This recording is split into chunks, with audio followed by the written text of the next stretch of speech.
The United Kingdom's Ministry of Defense latest intelligence update on Ukraine, July 19, 2023. Fighting has intensified along the lower Dnipro River since early July, with fierce combat raging around the remnants of the Antoniivsky Bridge and on the islands dotting the river's delta. Both sides are utilizing small, swift motorboats to contest control of the waterway. Ukraine has successfully deployed single-use attack drones to destroy some Russian vessels.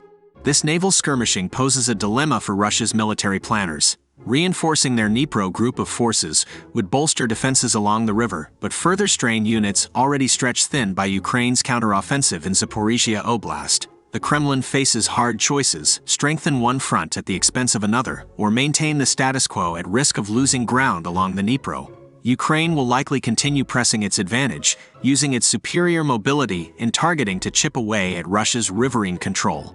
Air Force Command of Ukraine Armed Forces update. Last night, Russia launched a major missile and drone barrage targeting critical infrastructure and military sites across southern Ukraine.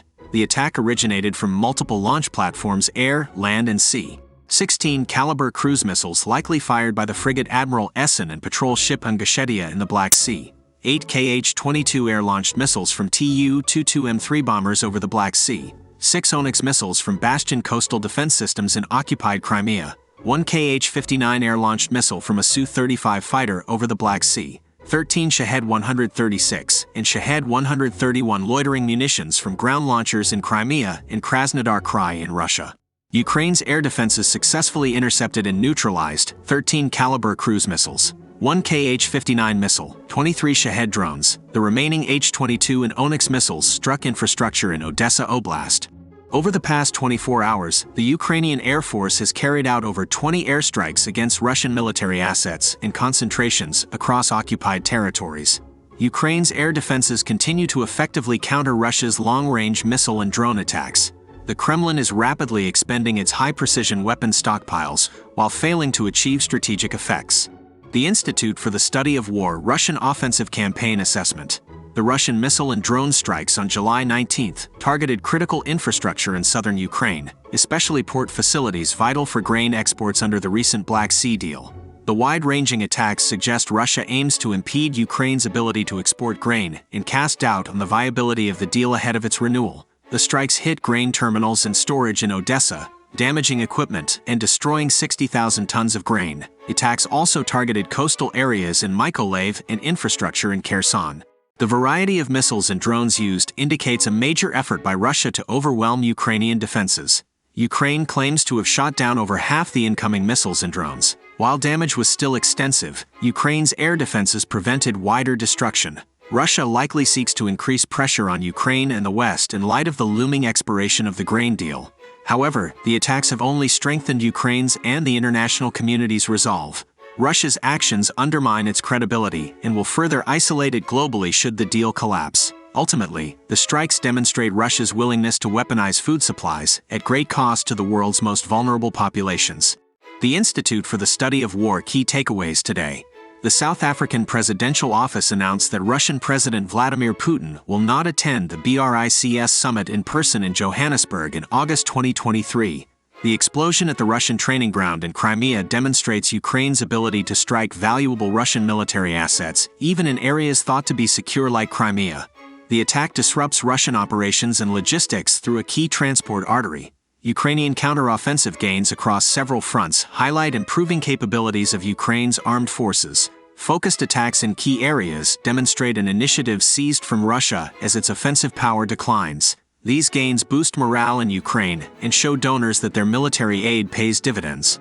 The presence of Wagner Group leadership at the new base in Belarus confirms the group's expanded role and influence amid Russia's faltering war effort.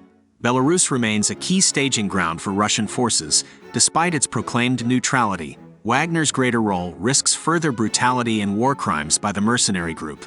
Wagner's plans to continue operating in Africa indicate Russia's reliance on private military contractors to project power abroad amid its depleted armed forces. However, Prigozhin's level of involvement remains uncertain given his expanded role in the war in Ukraine. Putin's allusion to revolution reveals his ongoing preoccupation with internal dissent and keeping tight control amid an unpopular war.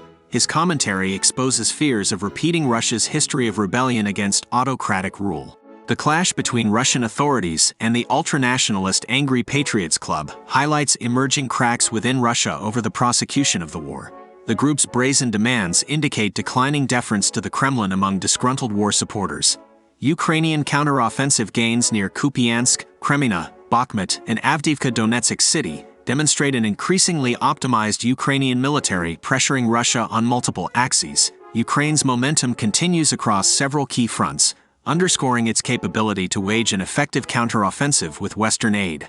Russia's grinding offensive operations in Donbas and Zaporizhzhia have yielded only marginal or limited gains at best. The lack of significant progress despite repeated assaults highlights Russia's diminished capabilities to achieve substantive breakthroughs. Ukraine's counteroffensive operations in western Donetsk and Zaporizhzhia show its forces dictating the tempo of operations. Territorial gains in these sectors demonstrate Ukraine's momentum and regain lost ground.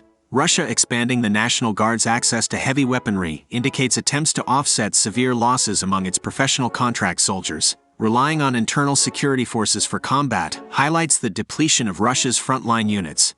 The partisan attack in Kherson proves Ukraine maintains active resistance movements in occupied areas that continue to undermine Russian control. Successful ambushes against Russian convoys demonstrate the limits of Russia's grip in claimed annexed territories.